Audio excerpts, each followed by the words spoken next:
12 minutos van de las 10 de la mañana, 11 grados la temperatura en Colonia en este miércoles 13 de agosto. Y nos metemos en la charla, en la entrevista central que tal cual habíamos anunciado, tiene que ver con la Comisión Honoraria de la Lucha contra el Cáncer y concretamente vamos a hablar con su movilizadora, justamente con la licenciada Adriana Sierra, a quien se le damos los muy buenos días y la bienvenida. ¿Cómo te va, Adriana? Muy buenos días, Juan. Bien, me va muy bien. Decíamos fuera de micrófono que hemos charlado muchas veces, pero hacía tiempo que no teníamos un mano a mano, una charla aquí en la radio. Así que bueno, vamos a ponernos al día. Bárbaro. Sobre todo de todo lo que se viene trabajando, que sabemos que es mucho por parte de la comisión. Está claro que es un tema que nos compete y que verdaderamente nos importa en la ciudadanía por todo lo que tiene que ver con la salud, con lo que significa el trabajo, como lo hemos hablado en muchas oportunidades, de concientizar sobre los hábitos saludables, sobre un montón de temas ante una enfermedad muy difícil, muy dura, que a veces es difícil de prever y hay mucho desconocimiento al respecto, pero a la vez hay que brindar todas las herramientas posibles como para tratar de minimizar las chances de que se contraiga, ¿verdad? Tal cual. Mi trabajo es muy lindo en ese sentido. Y uno dice, ay, esta enfermedad, ¿qué va a decir esta mujer? Que es muy lindo.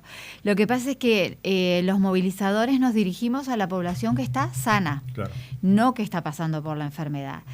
Y lo que tenemos es actualizaciones permanentes de qué conductas y hábitos, sobre todo que repasemos que hábitos son esas conductas que hacemos todos los días y las repetimos y generalmente las hacemos siempre igual.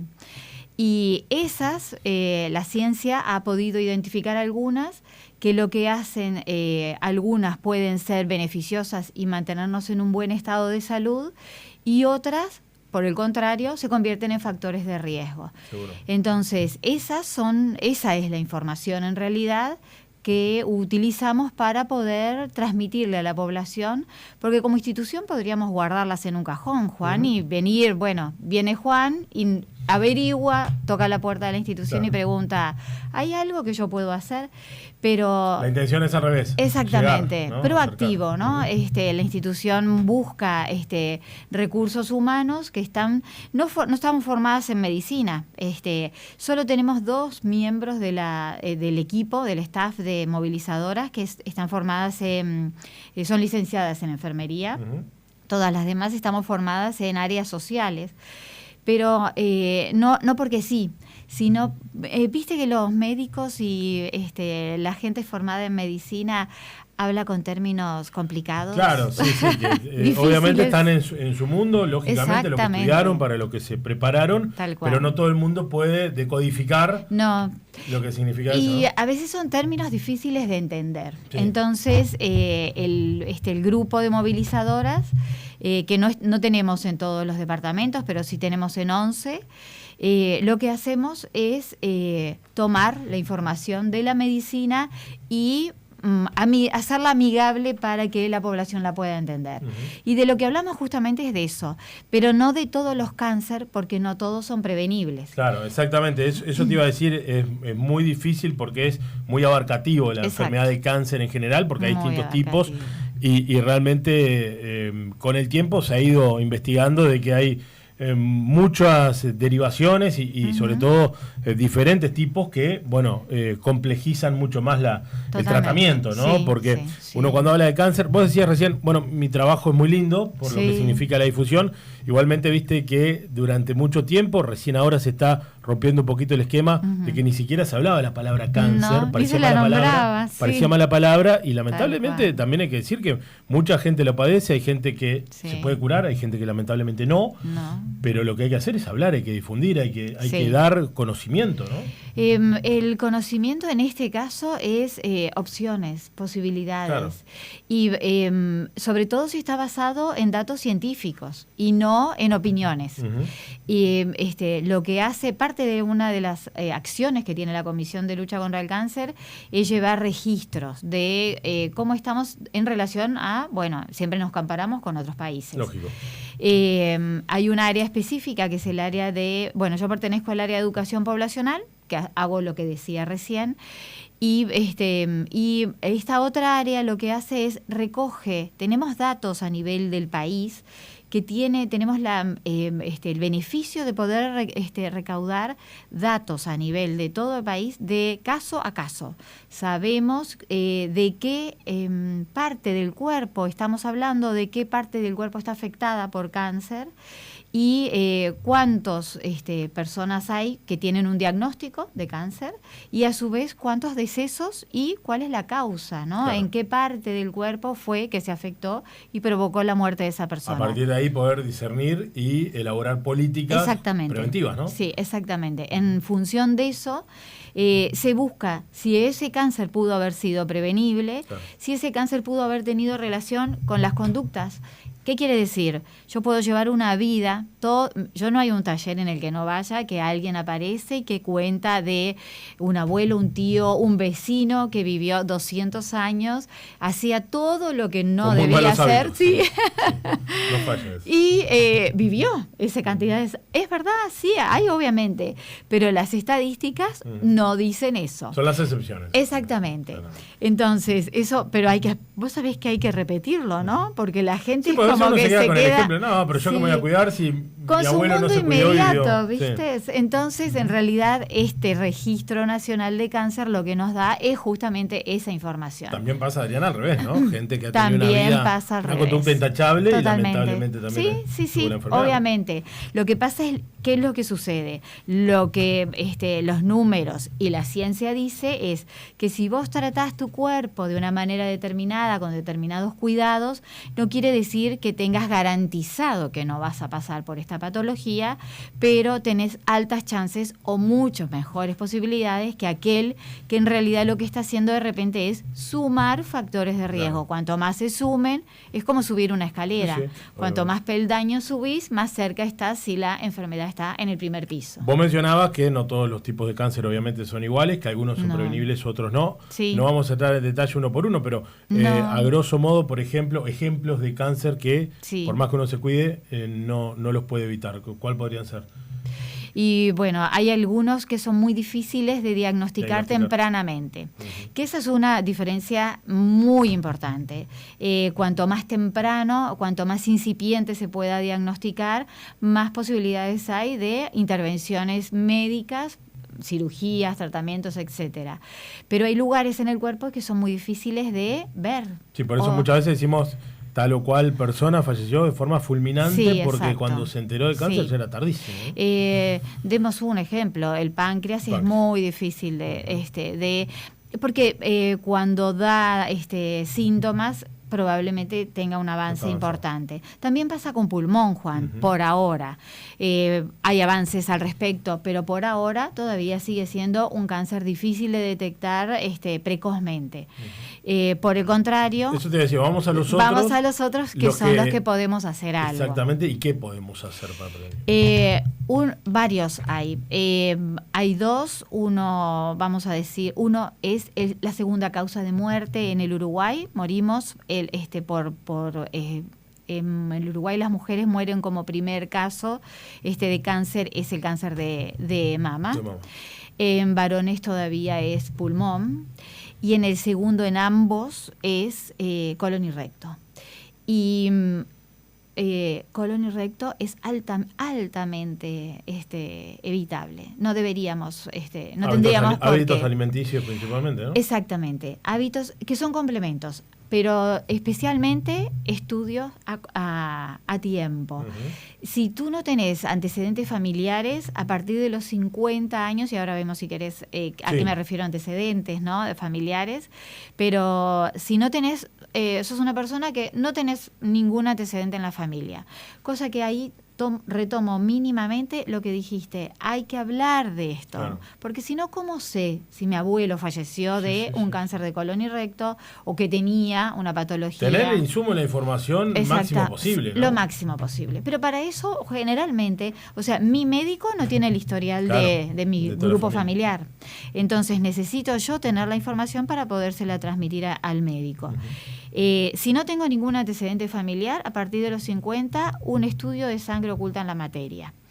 Ese estudio va a dar sospecha de que hay alguna razón por la que hay sangre que yo no veo en el inodoro, ¿está bien? No voy al baño y veo sangre. Es sangre que yo no la voy a distinguir. Eso me va a dar una alerta para el médico y ese médico me va a mandar a hacer un segundo estudio, que es una fibrocolonoscopía. Lo que va a buscar, y esa es la clave, un pólipo. Que si lo encuentro incipiente, ese estudio de diagnóstico, la fibrocolonoscopía, es diagnóstico, hay o no hay pólipos, y si hay y es pequeño, lo saca. Ese pólipo, no todos, pero algunos tienen las condiciones de progresar hasta cáncer si no son sacados en el momento justo. Claro. Y esa persona, aunque tenga un pólipo con condiciones para degenerar sus células hasta cáncer, nunca llega a tener cáncer de colon y recto, ¿está bien? Entonces es altamente prevenible. Sin embargo, es el segundo cáncer que nos mata a los uruguayos. Decíamos alimentación saludable, vida sana, actividad física, exactamente. Esas son las... en la actividad física, bueno, lo que sabemos, tratar de mantener un peso saludable, que es lo que nos ayuda en conjunto con la alimentación. Y en cuanto a la alimentación, si quisiéramos poner un titular en rojo, es aumento de fibras a través de frutas, verduras, bien. Semillas, alimentos con gran contenido de fibra. Exacto. Adriana, decías, en hombres sigue estando el cáncer de pulmón, ¿no? Uno entiende, y no tengo las estadísticas a mano, pero que se ha bajado un poco el consumo de cigarrillo, campañas que obviamente han concientizado hasta el hecho de que subiera el precio, también eso desalienta el consumo, pero igualmente sigue siendo el número uno en hombres. Todavía sí, todavía sí sigue siendo. Lo que pasa es que es una patología que no es hoy fumo un paquete o 2 años o 3 años. Son patologías que llevan mucho tiempo, a lo largo del tiempo, y un solo cigarrillo tiene incidencia, uno solo, aunque fumes un solo cigarrillo. Sí, hay veces que uno piensa que con la cantidad... es bajo la cantidad, no. Sigue sumando una serie de tóxicos, de cancerígenos, etcétera, ¿no? Que tienen incidencia, pero no si pasamos por todos los temas, pero está bien. Si te parece. Así pero en realidad, si bien es el que más se visualiza, el consumo de tabaco, y ahora hay que sumar también el vapeo, de cualquiera de sus maneras, la más común es el cigarrillo electrónico, lo que sí vemos, baja el consumo de tabaco, que eso se logró con todas las campañas y todas las medidas legales que se han ido tomando, entre ellas la que dijiste, aumentar el precio, no permitir fumar en cualquier lugar, o sea, los lugares públicos no está permitido. A veces está mal visto ver a alguien fumando en algunos lugares que antes era totalmente porque las normal. Nuevas generaciones, por suerte, van varios años y se han desacostumbrado. Pero yo, que tengo 58 años, me subía al ómnibus y fumaba todo el mundo ahí adentro. La ropa te quedaba así. Ibas a un baile y salías hasta con el olor en el pelo. O sea, en realidad Adriana, era así. ¿y marihuana? Bueno, tenemos ahí la dificultad de la cantidad de años que tiene investigación sobre el tabaco, tiene muchos años de investigación, y la marihuana, que recién está empezando a ser, no sé si legal en varios lugares, pero sí tiene otro manejo y la gente ya puede... Hay un consumo mucho mayor que antes, ¿no? Hay notoriamente. Sí. Notorio y abierto, o sea, porque es un olor muy distintivo, entonces se siente. Pero nos falta investigación. Bien. Sí sabemos que tiene consecuencias para la salud, porque en realidad los pulmones están aptos exclusivamente para recibir oxígeno. Ningún tipo de humo. Exactamente. Pero sí sabemos, lo que sí está subiendo es el cáncer de pulmón en mujer. Está llegando al segundo lugar. Bien. Entonces... decías el primer lugar de hablar, eso está más que claro. En lo posible no fumar. En mujeres decías el cáncer de mama. Obviamente también ha habido muchas campañas, mucha concientización al respecto, el mes de octubre, todo lo que ya sabemos. Pero claramente hay que seguir machacando en la importancia de la autoexaminación, de lo que representa estar atentos a los primeros indicios o síntomas, ¿no? A ver, nosotros, eso vos sabés, Juan, que lo hemos ido modificando porque la ciencia lo ha ido modificando. Claro, adaptándonos a las realidades que van modificándose. Es verdad que hay que seguir haciéndose nosotros pasamos a denominarlo autoexploración. Porque bien. No es un examen, lo que la mujer puede hacer por sí misma. Claro, ¿está bien? Perfecto. Es un autoconocimiento. Y ya no lo ponemos en el primer lugar. En el primer lugar tiene que ser todos los años hacer una revisión médica. El médico debe, y señora, joven, etcétera, no vayan al médico y se queden contentas si no les revisa las mamas. Las mamas deben ser como parte de todo el cuerpo, revisadas por un especialista. Bien. Así que pregunte, diga, hay que pedir, si es parte de ese espacio de tiempo que nos deben dedicar para poder saber si mi mamá está o no está bien en condiciones. Luego sí, uno no va todos los meses al médico, lógico. Entonces una vez al mes, alejado de la menstruación, hay que revisarse las mamas. Alejado de la menstruación. Porque cambian, tienen otra forma, tienen diferentes características. No olvidar la axila, también, o sea, de la exploración debe ser también parte de la axila. Y luego sí o sí hacer todos los estudios que el médico nos indica, según edad, características, antecedentes familiares. Pero el estudio específico es la mamografía. Hay algunas corrientes, como hay, no sé si decir modas, pero bueno, que han estado un poco contrarias a la mamografía. Sin embargo, es el estudio específico para poder diagnosticar. Tiene la capacidad de encontrar un tumor de 4 milímetros. No hay ninguna exploración, ni siquiera médica, que pueda encontrar un tumor de ese tamaño. Y luego está como complemento o como indicación primera, eso lo decide el médico, una ecografía mamaria. Lo que se ha ido viendo hay más diagnósticos, es verdad, hay más diagnósticos, pero son más precoces porque hemos podido encontrar la forma de diagnosticarlos más pequeños los tumores. Y lo otro es lo que se ha ido viendo lento pero estable, un descenso de la mortalidad. Bien, importante. Pequeño, pero y además el paso más importante, la gente se ha ido apropiando del tema. Y eso deberíamos tratar de lograrlo. Es una cuestión de comunidad, lograrlo en todos los otros temas. Sí, imponerlo, que se hable, que se charle, que se difunda. Te pregunto también por otro muy puntual, en este caso con los varones y cierta edad, que uno ya empieza a ver el tema próstata, ¿no? Sí, no lo trabajamos específicamente, pero sí, ¿por qué no lo trabajamos específicamente? Porque trabajamos alimentación y actividad física, que es, no porque sí, no es porque sea un tema distinto, pero es porque en realidad nos importa, porque la obesidad tiene incidencia en el desarrollo de varios tipos de cáncer. Entonces tratamos el tema de alimentación y actividad física porque tiene incidencia directa en el peso de la persona. Y ese tema tiene incidencia en el cáncer de próstata. Entonces, no lo trabajamos específicamente, pero sí podemos decirle al varón que tiene que, a partir de determinada edad, 35 o 40, eso lo tiene que conversar con su médico, hay que empezar a hacerse estudios, y el estudio ideal es el tacto, pero también se puede hacer exploración con sangre, o sea, pero no me va a decir si tengo cáncer de próstata, me va a decir que hay una alteración que puede ser otro motivo. Bien, estamos en invierno, pero obviamente Colonia es un lugar de muchas costas, nosotros disfrutamos mucho de la playa, y obviamente el cáncer de piel también está en boga, bueno, lo que significa en los últimos años empezar a reconocer de que tiene una incidencia muy importante, que durante muchos años lo ideal era estar bronceado y no importaba a qué costo, ¿no? Y exponerse a cualquier hora. Nos liquidó la salud. Tal cual.